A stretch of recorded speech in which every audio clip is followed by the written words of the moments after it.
সমর জগতের এক বিস্ময় যুক্তরাষ্ট্রের MQ-9 reaper drone. MQ-9 reaper বড় আকৃতির ড্রোন, ক্যালিফোর্নিয়া ভিত্তিক জেনারেল অ্যাটমিক্স এর নির্মাতা প্রতিষ্ঠান। বিভিন্ন অঞ্চলে বিশ্বমোড়ল যুক্তরাষ্ট্রের দাদাগিরিতে MQ-9 রিপার একটা ট্রাম্প কার্ড হিসেবে কাজ করে, কিন্তু ইয়েমেনের আকাশে এর ভাত নেই। ইয়েমেনের সশস্ত্র বাহিনী একটি বিবৃতি জারি করে জানিয়েছে, তাদের বিমান প্রতিরক্ষা বাহিনী একটি MQ-9 রিপার ড্রোন গুলি করে ভূপাতিত করেছে। এই ড্রোনটি মারিবের মধ্যপ্রদেশের আকাশে উঠছিল। স্থানীয়ভাবে তৈরি সারফেস টু এয়ার মিসাইল দিয়ে অপারেশন চালানো হয়েছে। বিবৃতিতে বলা হয়েছে, ড্রোনে ক্ষেপণাস্ত্র নিক্ষেপের ভিডিও শিগগিরই প্রকাশ করা হবে।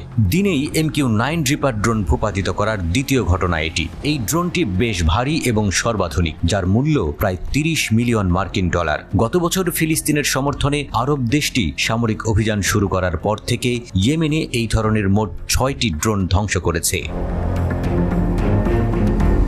গাজায় ইসরায়েলের আগ্রাসনের 1 মাস পর নভেম্বরে ইয়েমেন ইসরায়েলি সংযুক্ত জাহাজকে লক্ষ্যবস্তু করা শুরু করে। ইসরায়েল বিরোধী অভিযান বন্ধ করতে বাধ্য করার জন্য মার্কিন যুক্তরাষ্ট্র এবং ব্রিটেন ইয়েমেনে হুথিদের স্থাপনায় বেশ কয়েকবার অভিযান চালালেও সফল হয়নি। ইয়েমেনিরা জোর দিয়ে বলেছে, ইসরায়েল অধিকৃত বন্দরগুলোতে সামুদ্রিক অভিযান এবং ড্রোন আর ক্ষেপণাস্ত্র হামলা অব্যাহত থাকবে। ইসরায়েল গাজায় তাদের আক্রমণ যতদিন চালাবে, হুথিদের অভিযানও ততদিন চলবে।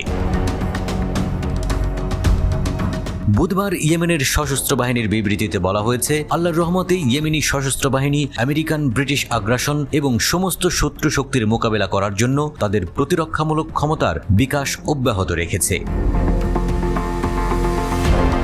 হুথিদের এমন ঘোষণার পেছনেও আছে বড় কারণ। ইয়েমেনের সশস্ত্র বাহিনী চলমান অভিযানের অংশ হিসেবে ইয়েমেনের জলসীমার পাশাপাশি ভূমধ্য সাগরে মোট 6টি জাহাজকে টার্গেট করেছে, যা তাদের জন্য বড় ধরনের সাফল্য।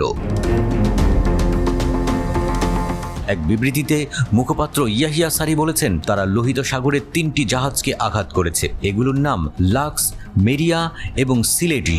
মুখপাত্র জানিয়েছেন, নৌ ও ব্যালিস্টিক ক্ষেপণাস্ত্র এবং ড্রোন ব্যবহার করে অভিযান চালানো হয়।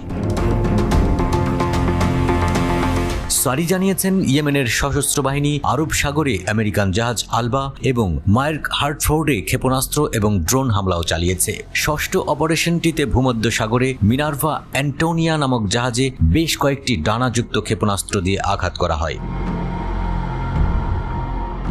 এর আগে গত মঙ্গলবার লোহিত সাগর ও ভারত মহাসাগরে আমেরিকা এবং ইহুদিবাদী ইসরায়েলের 5টি জাহাজে হামলা চালানোর দাবি করে ইয়েমেনের হুথি বিদ্রোহী। এর মধ্যে আমেরিকার 2টি ডেস্ট্রয়ারও ছিল।